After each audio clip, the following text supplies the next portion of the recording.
নমস্কাৰ বন্ধু বান্ধৱীসকল, প্ৰীতি হোম কিচেনৰ ফালৰ পৰা মই বিতি আজি আপোনালোকৰ বাবে লৈ আহিছোঁ এটা বহুতেই ধুনীয়া ৰেচিপি, হোলি স্পেচিয়েল। এই ৰেচিপিটো বনাবলৈ একেবাৰে সহজ আৰু খাবলৈও বিৰাটেই টেষ্টি। এই মিঠাইটো হয়তো আপোনালোকে বাহিৰত দেখিবলৈ কমেই পাব, আৰু যদি কোনোবাই দেখিবলৈ পাইছেও মোক জনাবচোন। এই ৰেচিপিটো বনাবৰ কাৰণে মই ময়দা ব্যৱহাৰ কৰিছোঁ। ময়দাৰ জেগাত আপোনালোকে আটাও ল'ব পাৰে। মই ইয়াত 1.5 কাপ ময়দা লৈ লৈছোঁ। তাত অকণমান নিমখ এড কৰি দিছোঁ সোৱাদ অনুসৰি, আৰু 4 চামুচ মই ৰিফাইন তেল ইউজ কৰিছোঁ। ৰিফাইন তেলৰ সলনি আপোনালোকে ইয়াত ঘিউ ব্যৱহাৰ কৰিব পাৰে। আৰু আটাখিনি এনেকৈ ভালদৰে সানি পেলাই এটা লাডু বান্ধি যাব। লাডু বান্ধিলে যদি লাডুটো পাৰফেক্টকৈ বান্ধি যায় তেতিয়াহ'লে জানিব আটাখিনি আমাৰ ৰেডি হৈ গৈছে। যদি এই ৰেচিপিটো বনাবৰ কাৰণে অকণ ৰিফাইনটো কম হয় নহয়, তেতিয়াহ'লে মানে এইটো খাস্তা নহয়, খাস্তা মানে মচমচীয়া নহ'ব, খাবলৈ ইমান ভাল নালাগিব। আটাখিনি ভালদৰে মিলাই লোৱাৰ পিছত মই ইয়াত অকণমানকৈ পানী এড কৰি পেলাই এটা একদম টাইট ডো লগাই ল'ম। এইটো আমি যেনেকৈ পুৰিৰ কাৰণে আটা সানো নহয়, তেনেকৈ আটাখিনি সানি ল'ব লাগিব। এইটো কোমল হ'ব নালাগে, কোমল হ'লে মিঠাইটো বনাবলৈ অকণমান অসুবিধা হ'ব। যিমান পাৰে সিমান টাইটেই লগাব আটাখিনি। আটাখিনি সানি হোৱাৰ পিছত এটা বাচন দি পেলাই আটাখিনি ঢাকি থ'ব। এই আটাটো ঢাকিবৰ কাৰণে কাপোৰ ব্যৱহাৰ নকৰিব, কিবা এটা বাচন দিয়ে ঢাকি থ'ব। আৰু মই সদায় বাচনেই ব্যৱহাৰ কৰোঁ আটা ঢাকিবৰ কাৰণে। আনফালে এটা বাতিত মই 3-4 চামুচমান ময়দা লৈ লৈছোঁ। সেইটো আপুনি আটাটো কিমান লয় সেইটো হিচাপত হ'ব, যিমান লয় তাৰ হিচাপতে ল'ব লাগিব। মই 3 চামুচ ময়দা লৈ লৈছোঁ জলপান খোৱা চামুচেৰে, আৰু 3 চামুচ ময়দাৰ কাৰণে মই 3 চামুচ তেল ব্যৱহাৰ কৰিছোঁ, ৰিফাইন তেলে ব্যৱহাৰ কৰিছোঁ। আগতো কৈছোঁ ৰিফাইন তেলৰ জেগাত আপোনালোকে ইয়াত ঘিউ ব্যৱহাৰ কৰিব পাৰে। আৰু এইটো মই এনেকুৱা এটা চাটা বনাই ল'ম। ইয়াৰ থিকনেছটো বিলকুল এনেকুৱা হ'ব লাগিব, অকণ লিকুইডেই হ'ব লাগে। আৰু যদি ৰিফাইনৰ পৰিমাণটো অকণমান কম যেন পায়, 3 চামুচত নোহোৱা যেন পায়, তেতিয়াহ'লে অকণমান আৰু দি দিব। আৰু এয়া চাওক, মোৰ আটাখিনিও 10 মিনিটৰ কাৰণে ৰেষ্ট কৰি ল'লে। এতিয়া মই ইয়াৰ লই বনাই ল'ম। ৰুটিৰ কাৰণে যেনেকৈ আমি লই বনাওঁ নহয়, তেনেকৈ এইটো বনাই ল'ম। হোলি স্পেচিয়েল আপোনালোকে কি মিঠাই ঘৰত বনাই মোক জনাবচোন কমেণ্ট কৰি। আৰু যদি নাই বনোৱা এই মিঠাইটো, তেতিয়াহ'লে এই মিঠাইটো বনাই চাব, খাবলৈ বিৰাটেই টেষ্টি হয়। আৰু এই মিঠাইটো মাৰ্কেটত বহুত কম দেখিবলৈ পোৱা যায়। আৰু আপোনালোকে কোনে কোনে খাইছে এই মিঠাইটো এবাৰ মোক তাকো জনাব। এতিয়া মই এটা লৈ ল'ম। লইটো লৈ পেলাই এনেকৈ অকণমান ৰোল কৰি ল'ম। ৰোল কৰি পেলাই সেই আটাৰ লইটো যোনটো আমি ৰুটিৰ কাৰণে লাৰুটো লৈছিলোঁ নহয়, সেই লাৰুটোৰ পৰা মই 3টা ভাগ কৰিছোঁ। 3টা ভাগৰ জেগাত আপোনালোকে 2টা ভাগো কৰিব পাৰে। মই 2টা ভাগতো বনাম, মই অকণমান সৰু আৰু ডাঙৰ 2টা চাইজতে বনাম। এতিয়া মই অকণমান শুকান ময়দা লৈ লৈছোঁ। লৈ পেলাই ৰুটিটো মই বেলি ল'ম। এইটো পুৰি নিচিনাকৈ বেলি ল'ম, যেনেকৈ নৰ্মেল আমি পুৰি বেলো নহয়, তেনেকৈ পুৰিটোতকৈ খালি অকণমান পাতল কৰিব লাগে। আৰু এয়া চাওক, মোৰ পুৰিটো বেলি হৈ গ'ল। পুৰিটো বেলি হোৱাৰ পিছত আমি যোনটো চাটা বনাই পেলাই থৈছিলোঁ নহয়, সেই চাটাটো অকণমান ইয়াত এড কৰি দিম। বহুত বেছিকৈও এড কৰিব নালাগে, অকণমান এড কৰি দিম। এড কৰি পেলাই গোটেই পুৰিটোত চাটাখিনি সানি ল'ম। আৰু যদি অকণমান কম হোৱা নিচিনা পায় আৰু অকণমান লৈ ল'ব। এনেকৈ পেলাই সানি ল'ম, গোটেই পুৰিটোত মিলি যোৱাকৈ সানি ল'ম। এতিয়া মই এখন নাইফ লৈ লৈছোঁ। নাইফৰ জেগাত আপোনালোকে কাটাৰো ল'ব পাৰে। এইটো আমি এতিয়া কাটিম, পূৰা 2টা ছাইড জইন লাগি থকাকৈ কাটিব লাগে। জইনকেইটা কাটি দিব নালাগে, আৰু পুৰিটোৰ সোঁ মাজত কাটি যাব লাগে। এই প্ৰচেছটো কৰোঁতে অকণমান ধ্যান দি ভিডিঅ'টো চাব, কাৰণ পুৰিটোৰ একদম সোঁ মাজত কাটিছোঁ মই। ছাইডৰকেইটা জইনকেইটা জইনতে আছে, সেইকেইটা মই কাটি দিয়া নাই। ছাইডৰ জইনকেইটা যদি কাটা যায়, তেতিয়াহ'লে আমি আজি এই মিঠাইটো বনাব নোৱাৰিম। আৰু এয়া চাওক, মোৰ পুৰিটো কাটি হৈ গ'ল। কাটি হোৱাৰ পিছত মই এইটো এতিয়া ৰোল কৰিম। ৰোল কৰিবৰ কাৰণে যিকোনো এটা ছাইডৰ পৰা আপোনাৰ যোনটো ছাইডৰ পৰা সুবিধা হয়, সেইটো ছাইডৰ পৰা একদম লাহেকৈ এনেকৈ পকাই আনিব। এইটো টান ঢিলা বুলি কথা নাই, আৰু পকাই আনিব, যাতে আমাৰ যোনকেইটা লেয়াৰ হৈছে নহয়, সেই লেয়াৰকেইটা ছিঙি যাব নালাগে। আৰু নিচিঙাকৈ একদম লাহে কোমল হাতেৰে কৰিব লাগে। এই প্ৰচেছটো অকণমান কৰিবলৈ মেহনত হয়, কিন্তু যেতিয়া মেহনতৰ ফল সদায় মিঠাই হয় নহয় জানো, যেতিয়া আপোনালোকৰ মিঠাইটো বনাই হৈ যাব নহয়, তেতিয়া দেখি ভাবিব আচৰিত পাব নিজে। আৰু এনেকুৱা এটা মিঠাই যে বনাব পাৰিলে নহয়, আপোনালোকে বহুত আচৰিত কথা হৈ যাব। ঘৰতে আৰামত বহি পেলাই আপুনি ৰুটি বেলিব পাৰিব। বেলি লৈ পেলাই মিঠাইকেইটা বনাই লওক। তাৰপিছত ইয়াৰ পিছৰ প্ৰচেছখিনি পিছত কৰি ল'ব পাৰিব। তেতিয়া আপোনাৰ টাইমো বাচি যাব। আৰু এতিয়া মোৰ যেতিয়া ৰুটিটো ৰোল কৰি হৈ যাব, তাৰপিছত 2টা ছাইড আনি পেলাই এনেকৈ জইন কৰি দিব। এটা ছাইড তললৈ দিব আৰু এটা ছাইড ওপৰলৈ দিব, যেনেকৈ আমি গাঁঠি দিওঁ নহয়, ৰছী দি চোচা গাঁঠি দিওঁ নহয়, সেই তেনেকৈ এটা গাঁঠি দি দিব। গাঁঠি দি এইটো ভালদৰে চিল কৰি দিব, যাতে আমাৰ তেলত দিয়াৰ লগতে এইটো খুলি নাযায়। আৰু এয়া মোৰ চিল হৈ গ'ল। চিল হোৱাৰ পিছত একদম লাহেকৈ কোমল হাতে বেলনা মাৰিডালে অকণমানকৈ বেলি দিব। অকণমান, আৰু যাতে প্ৰেছহে কৰিব লাগে, জোৰছে দিব নালাগে, এইটো বেলিব নালাগে। মই আৰু এটা মিঠাই বনাই দেখাই দিছোঁ। বনাবলৈ অকণমান মেহনত হয় যদিও খাবলৈ বিৰাটেই টেষ্টি হয়। যেতিয়া আপোনালোকে এবাৰ বনাব নহয় মোক বহুত তাৰিফ কৰিব। ইমান ধুনীয়া এটা মিঠাই আপুনি ঘৰত বনাব পাৰিলে, আৰু যেতিয়া আপুনি বনাই পেলাই যদি ঘৰৰ কোনোবা আলহীক খুৱাই নহয়, তেওঁলোকেও আপোনাৰ পৰা এই ৰেচিপিটো লৈ যাব। ইমানেই ধুনীয়া হয় এই মিঠাইটো খাবলৈ। মই হোলীত প্ৰত্যেক বছৰে বনাওঁ এই মিঠাইটো।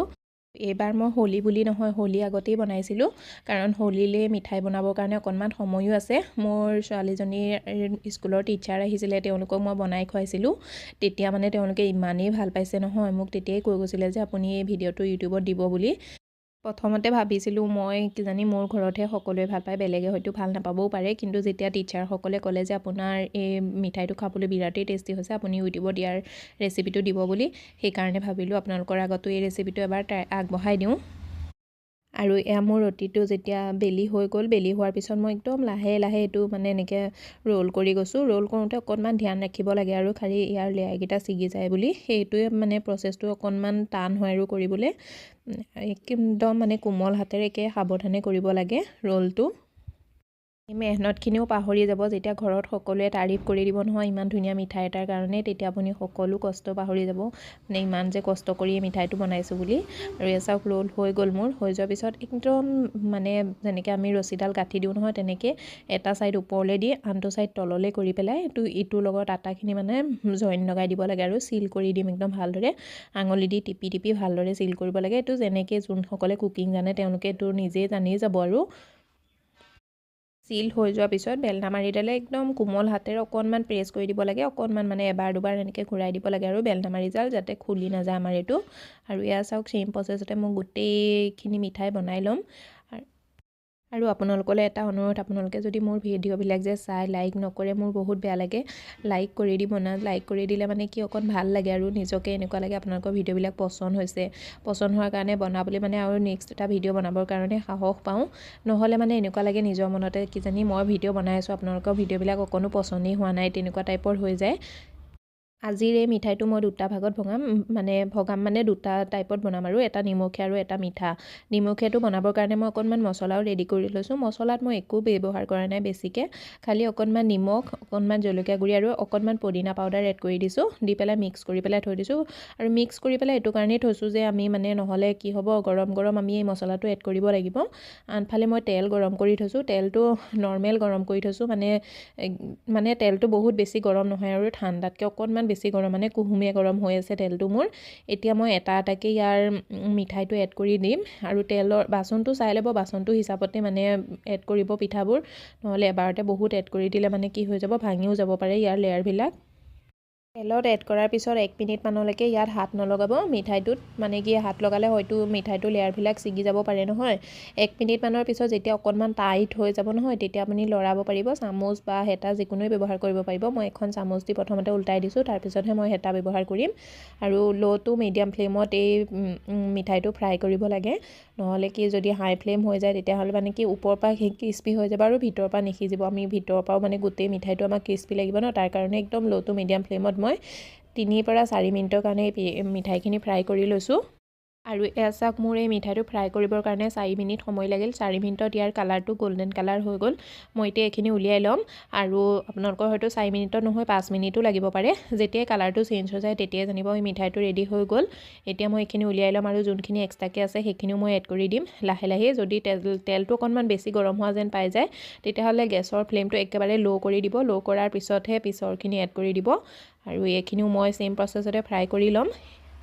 আৰু মই কৈছিলোঁ নহয় মই অলপমান নিমখীয়া বনাম আৰু অলপমান মিঠা বনাম। নিমখীয়াখিনি বনাবৰ কাৰণে মই যোনটো মছলা ৰেডি কৰি থৈছিলোঁ নহয়, পদিনা পাউডাৰ, জলকীয়া গুড়ি আৰু নিমখৰ, সেইখিনি মই ইয়াত এড কৰি দিম, আৰু এড কৰি পেলাই একদম ভালদৰে মিলাই ল'ম। আৰু এয়া চাওক মই অকণমান ভাঙি গৈছে কাৰণে দেখাই দিছোঁ, এইটো কিমান ক্ৰিস্পি হৈ গৈছে।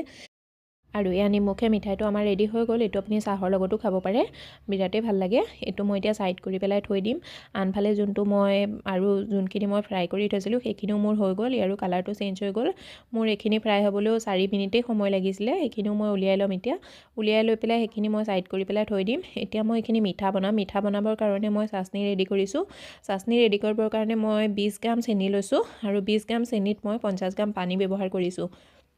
মিঠা যদি আপোনালোকে অলপ বেছি ভাল পায় তেতিয়াহ'লে চেনিৰ পৰিমাণটো বেছি কৰি দিব আৰু চেনিখিনি এইটো চাচনিৰ কাৰণে মানে চেনিখিনি খালি মেল্টহে কৰিব লাগে, বেলেগ একো কৰিব নালাগে। ইয়াত মই অকণমান ফুড কালাৰ এড কৰি দিছোঁ, অৰেঞ্জ ফুড কালাৰ এড কৰিছোঁ। অৰেঞ্জ ফুড কালাৰ এড কৰাটো ইমান জৰুৰী নহয়, আপোনালোকৰ ইচ্ছা হ'লে এড কৰিব পাৰে, নহ'লে নাই। খালি কালাৰটো ভাল লাগে আৰু যদি এড কৰি দিয়ে। আৰু আপোনালোকক মোৰ আজিৰ ৰেচিপিটো কেনেকুৱা লাগিছে, যদি ভাল লাগিছে ভিডিঅ'টো লাইক কৰি দিব, শ্বেয়াৰ কৰি দিব আৰু চেনেলটো ছাবস্ক্ৰাইব কৰিবলৈ নাপাহৰিব। লগতে বেল আইকনটো প্ৰেছ কৰি দিব এনেকুৱা ভিডিঅ'বোৰ আগলৈও পাই থাকিবৰ কাৰণে। আৰু এয়া মই নিমখীয়া মিঠাই এটা ভাঙি পেলাই দেখাই দিছোঁ, এইটো কিমান ক্ৰিস্পি হৈছে চাওক। এইবাৰ হ'লে জৰুৰ ট্ৰাই কৰি চাব।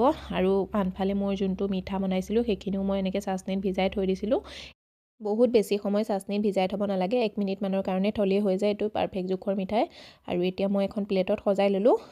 এইবাৰ হোলী বা বিহুত এই মিঠাই দুটা ট্ৰাই কৰি চাব, ঘৰৰ সকলোৱে ভাল পাব আৰু মোৰ তাৰিফ আপুনি জৰুৰ কৰিব তেতিয়া।